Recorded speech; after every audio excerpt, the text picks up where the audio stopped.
Germ classes में आपका स्वागत है दोस्तों। जर्म क्लास के अंतर्गत आज हम लोग रीजनिंग में अल्फाबेट ही पढ़ेंगे। अल्फाबेट का टाइप 9 पढ़ेंगे और टाइप 9 में एक खास तरह का सवाल पढ़ेंगे जो अक्सर कंपटीशन में पूछे जाते हैं। तो चलिए देखते हैं वो खास तरह का सवाल कौन सा है और उसको बनाने का कौन सा नियम है, क्या ट्रिक है। चलिए क्वेश्चन देखते हैं। तो ये रहा हमारा कुछ खास टाइप का क्वेश्चन।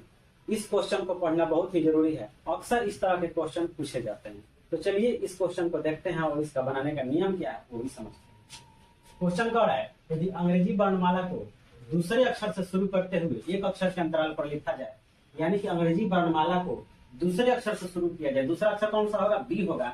यानी बी से शुरू किया जाए और हर एक अक्षर के अंतराल पर उसको लिख दिया जाए। या इस तरह से भी दे सकता है, यदि अंग्रेजी वर्णमाला के सम संख्याओं को लिखते हुए, अंग्रेजी वर्णमाला के सम संख्याओं को लिखते हुए सभी विषम संख्याओं को हटा दिया जाए, ठीक है। या यदि अंग्रेजी वर्णमाला को ए से शुरू करते हुए हर दूसरा अक्षर हटा दिया जाए। अब देखिए ये कैसे लिखा जाएगा। 1 2 3 4 5 25 और 26, ठीक है, लिखा गया। अब इसमें क्या कह रहा है? यदि अंग्रेजी वर्णमाला को दूसरे अक्षर से शुरू करते हुए, दूसरे अक्षर से शुरू करना है हमको, ठीक है, यानी कि बी से शुरू करना है, ठीक है, और एक अक्षर के अंतराल पर लिखा जाए, यानी बी से शुरू किया जाए और हर एक अक्षर के अंतराल पर लिखा जाए, यानी कि बी लिखेंगे, डी लिखेंगे, एफ लिखेंगे, एच लिखेंगे, J, L, N, P, R, T, V, X और जेड लिखेंगे। हो गया। दूसरे अक्षर से शुरू करते हुए एक अक्षर के अंतराल पर लिखा जाए।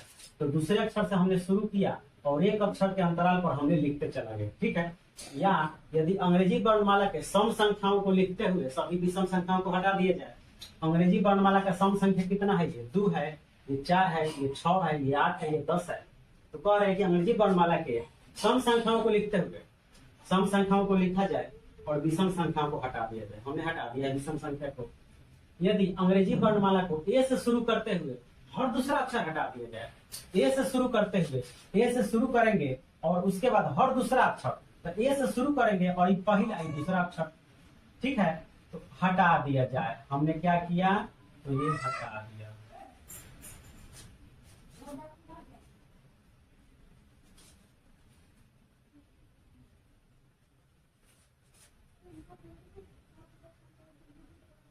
हट गया। क्वेश्चन हमारा सेट हो गया, ठीक है। इसे आपको लिखने की जरूरत नहीं है। यदि आपके दिमाग में सेट हो गया कि हाँ इस तरह का सवाल कैसा रहता है तो कोई जरूरत नहीं है लिखने का। क्वेश्चन क्या कह रहा है? L6R3 का मतलब हुआ कि लेफ्ट साइड से छठा अक्षर के राइट साइड तीसरा कौन सा होगा? बाएं के छठा अक्षर के दाएं तीसरा अक्षर कौन सा होगा?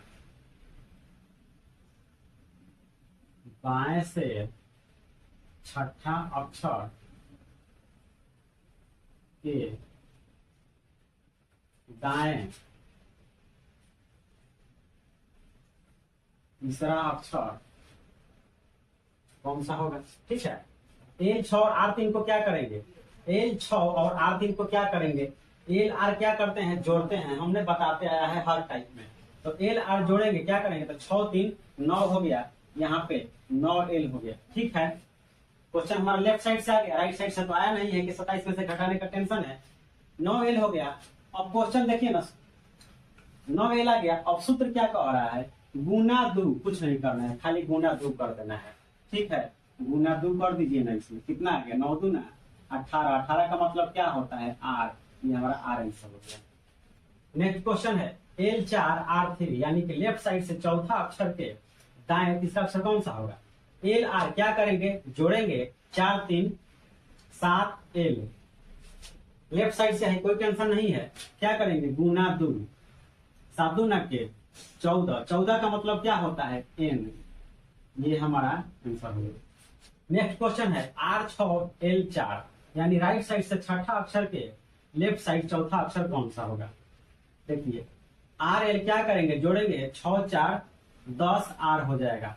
अब देखिए यहाँ पे राइट साइड से आ गया, तो आपको पता है कि जब भी आंसर राइट साइड से आ जाए तो उसको क्या करेंगे? लेफ्ट साइड से करने के लिए 27 में से घटाते हैं। तो क्या करेंगे? यहाँ पे 27 में से घटाएंगे? जी नहीं, यहाँ पे 27 में से नहीं घटाएंगे। यहाँ पे हम 14 में से घटाएंगे और हो जाएगा इक्वल टू 4। ठीक है, 4l हो गया और उसके बाद जो आंसर आया गुना 2, 4 दूना के 8 और 8 का मतलब होता है h। ये हमारा आंसर हो गया। हमने यहाँ पे 14 में से क्यों घटाया, पूछिएगा कि 14 में से क्यों घटाया। देखिए अल्फाबेट तो हम लोगों ने लिख दिया है, अल्फाबेट कितना लिखा गया है देखिए तो हम लोगों ने कौन कौन सा लिखा है, ACEG हम लोगों ने नहीं लिखा है, हम लोगों ने लिखा है BDFH, सभी सम संख्याओं को हम लोगों ने लिखा है। तो गिनिए कितना होगा, 1 2 3 4 5 6 7 8 9 10 11 12 13, कितना होगा 13 होगा। ठीक है, अल्फाबेट कितना है 13। अब याद कीजिए प्रथम अर्धांश में जब हमारा आंसर आ जाता था तो क्या करते थे हम लोग, 14 में से घटाते थे, और द्वितीय अर्धांश में जब हमारा आंसर आ जाता था तो हम लोग 40 में से घटाते थे। यहाँ पे जो 10 है वो प्रथम अर्धांश के अंतर्गत है, यानी कि 1 से 13 के अंतर्गत है। क्यों अंतर्गत है 1 से 13 के अंतर्गत, क्योंकि अल्फाबेट हमारा टोटल 13 ही लिखा गया है। 26 हम लोगों ने अल्फाबेट नहीं लिखा है, एक अंतराल पर लिख कर हम लोगों ने 13 ही अल्फाबेट लिखा है। तो जब टोटल 13 ही है, तो जब प्रथम अर्थात टोटल 13 को होता था तो हम लोग क्या करते थे, 14 में से घटाते थे। यहाँ पे कितना है, टोटल अल्फाबेट 13 है, इसलिए हम लोग यहाँ भी 14 में से घटाएंगे, इसलिए यहाँ पे हम लोगों ने 14 में से घटाया। नेक्स्ट क्वेश्चन है R8L3, RL क्या करेंगे, जोड़ेंगे तो 8 3 11 8। ये भी देखिए क्या हुआ, 11 जो हुआ 13 के अंतर्गत ही है। ठीक है, तो हम क्या करेंगे, इसको लेफ्ट साइड से करने के लिए हम 14 में से घटा देंगे, इक्वल टू कितना हो जाएगा, 4 में से गया 3l हो गया। ठीक है, और जो आंसर आया उसमें क्या चीज, तो गुना 2, 3 दूना के 6, 6 का मतलब होता है 1 हमारा आंसर। ठीक है, नेक्स्ट क्वेश्चन है R8 और L5। तो RL है तो क्या करेंगे, यहाँ पे हम जोड़ेंगे 8 5 13, 13 R हो गया, और जब 13 हो गया तो क्या है, प्रथम अर्धांश में ही ना है, क्योंकि हमारा टोटल अल्फाबेट 13 ही है। तो हम क्या करेंगे, 14 में से यहाँ भी घटा देंगे लेफ्ट साइड से जानने के लिए। यहाँ पे 1l आ गया, लेफ्ट साइड से पहला आ गया, क्या करेंगे गुना 2 करेंगे और इक्वल टू कितना हो जाता है 2, और 2 का मतलब होता है B। ये हमारा B आंसर हो गया। नेक्स्ट क्वेश्चन है R13 R5 का मतलब दाएं साइड से 13वां अक्षर के दाएं साइड 5वां अक्षर कौन सा होगा। तो R क्या करेंगे, घटाएंगे, जब समान जाति मिल गया तो क्या करेंगे, घटाएंगे। तो 13 में से 5 गया 8R हो गया। ठीक है, और जब राइट साइड आ गया तो क्या करेंगे, 14 में से घटाएंगे। क्यों घटाएंगे, लेफ्ट साइड से जानने के लिए।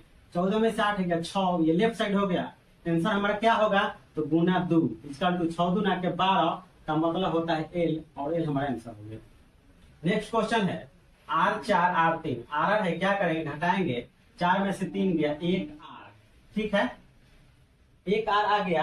अब क्या करेंगे, राइट साइड से आ गया तो लेफ्ट साइड से जानने के लिए क्या करेंगे, यहाँ पे हम 14 में से माइनस करेंगे, इक्वल टू कितना आ जाएगा 13 लेफ्ट साइड हो गया। ठीक है, और जब आंसर जो हमारा लेफ्ट साइड से आ गया तो आंसर कितना होगा, गुना 2, 13 दूना 26, और 26 का मतलब होता है Z। ये हमारा आंसर हो गया। लास्ट है L20 और L6। LL है क्या करेंगे, घटाएंगे, तो 20 में से 6 गया 14, 14 क्या हो गया, लेफ्ट साइड आ गया, तो लेफ्ट साइड से आ गया तो कोई टेंशन नहीं है घटाने का। तो क्या करेंगे, इसमें गुना 2 करेंगे, 14 दूना 28, और 28 अल्फाबेट में होता ही नहीं है। टोटल अल्फाबेट कितना रहता है, 26 गो रहता ही है, जबकि यहाँ पे 28 गो आ गया, तो ये क्या होगा, संभव नहीं है, संभव नहीं, यही हमारा आंसर हो गया। तो ये था कुछ खास टाइप का क्वेश्चन, अक्सर इस तरह के क्वेश्चन पूछे जाते हैं। आशा करता हूं कि आपको ये क्वेश्चन समझ में आ गया होगा। चलिए आपको अब हम होमवर्क देते हैं, होमवर्क बनाइए। तो ये रहा आपका होमवर्क, इसका स्क्रीनशॉट ले लीजिए और इसको बना दीजिए। आपको कॉन्फिडेंस हो जाएगा कि इस टाइप का सवाल आएगा तो आप बना दीजिएगा। चलिए मिलते हैं फिर एक और इम्पोर्टेंट वीडियो में, इम्पोर्टेंट चैप्टर के साथ। तब तक जुड़े रहिए जर्म क्लास के साथ।